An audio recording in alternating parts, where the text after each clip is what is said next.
রুমও এখানে, যাতে শুধু ওদের আপনার ম্যানপ্যাক বা ইলেকট্রনিক্স যন্ত্রপাতি দিলে তো হবে না, তার একটা কন্ট্রোল রুম যেখান থেকে যোগাযোগ রাখবে, এরকম কোনো অ্যারেঞ্জমেন্ট আগের সরকার করে যায়নি।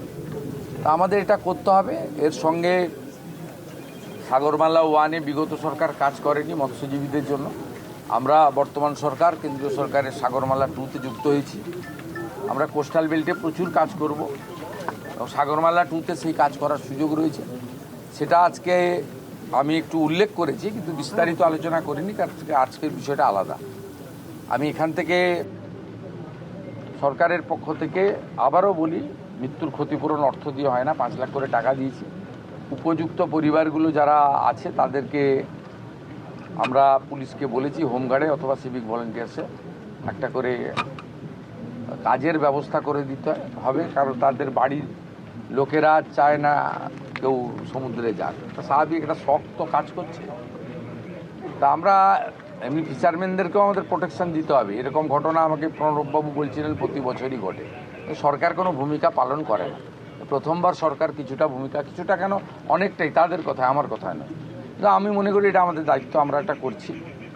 আর এখান থেকে ভার্চুয়ালি আমরা হাওড়া, শ্যামপুর, চাকদা এবং কল্যাণী, সেখানেও যারা ক্ষতিগ্রস্ত পরিবার তাদের হাতেও ওখানকার বিডিও এবং এমএলএরা ছিলেন, চেক প্রদান করেছি। তাদেরও পাশে আমরা থাকব। কিন্তু আমরা কাজ দিতে পারবো না, যেহেতু পশ্চিমবঙ্গের নাগরিক নয়। উড়িষ্যার যে 3 জন মৎস্যজীবী মারা গেছেন তাদেরকেও আমরা অর্থ সাহায্য করব, ডিএমকে বলে গেছি।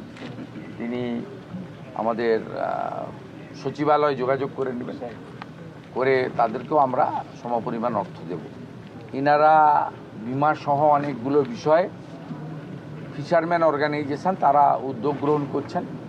আমরা কন্ট্রোল রুম এবং আধুনিক দূরভাষ ব্যবস্থার মধ্য দিয়ে আবহাওয়া খারাপ থাকলে তাদের কিভাবে ফিরিয়ে আনা যায় আগে জানিয়ে দিতে পারি, অথবা কেউ বিপদে পড়লে দ্রুততার সঙ্গে কি করা যায় সেটা দেখা। কোস্টাল থানাগুলো তৈরি হয়েছে, কিন্তু না আছে লোকজন, না আছে পুলিশের আধুনিক বোট সরঞ্জাম ইত্যাদি। কিছু দক্ষ পুলিশ, কোস্টাল পুলিশ আমরা দেব, এবং ডিজাস্টার ম্যানেজমেন্টকে বলা হয়েছে যে তারাও একটা টিম তৈরি করবে। তারা আধুনিক মানের দ্রুত উদ্ধার কার্যের জন্য বোট বা ইত্যাদি। অন্য রাজ্যগুলো এই বিষয়ে অনেক অ্যাডভান্স, আমরা অনেক পিছিয়ে আছি। ক্যালামিটি রিলিফ ফান্ডের টাকা প্রায় 4-5 হাজার কোটি টাকা কেন্দ্র থেকে নিয়ে যে ফেলে রেখেছে, কাজ করে না, খরচ করেনি। এগুলো থেকে করব। এর আগে জানেন তারাতলা ইনসিডেন্টের পরে স্টেট ডিজাস্টার রেসপন্স ফোর্স এটাকে আমরা তৈরি করছি, যেটাতে কলকাতাতে একটা টিম থাকবে, বড় টিম, পাহাড়ে থাকবে, সুন্দরবনে থাকবে। আমি ডিজাস্টার ম্যানেজমেন্টের আমার হাতে ওই দপ্তরটাও আছে, মুখ্যমন্ত্রী ছাড়াও।